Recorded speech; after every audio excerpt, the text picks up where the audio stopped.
Good day mga bossing, gabi na pero may nag-drop by pa rin na puting Suzuki Espresso dito sa shop. Kakalabas lang ng espresso na to sa kasa at magpapakabit sila bossing ng premium diamond deep dish matting. Kasabay niya magpapakabit din sila ng rain visor at mudguard.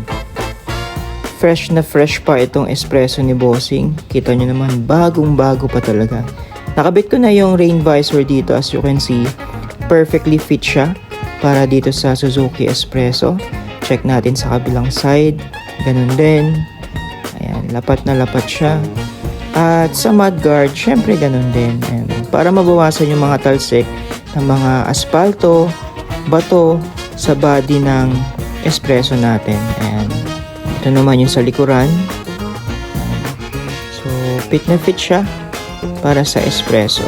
Ayan, yan yung mga pinakabit ni bossing. Ito yung sa kabilang side. Ayan.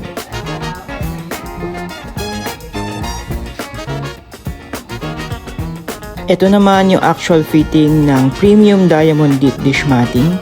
Sukat na sukat po sa Suzuki Espresso model 2019 hanggang 2026.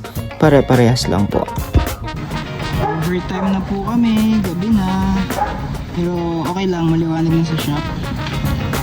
Yun po. Last customer namin for today, another white espresso. Bagong bago pa po yan. Nagpakabit sila ng deep dish matting, rain visor at saka mudguard. Thank you po.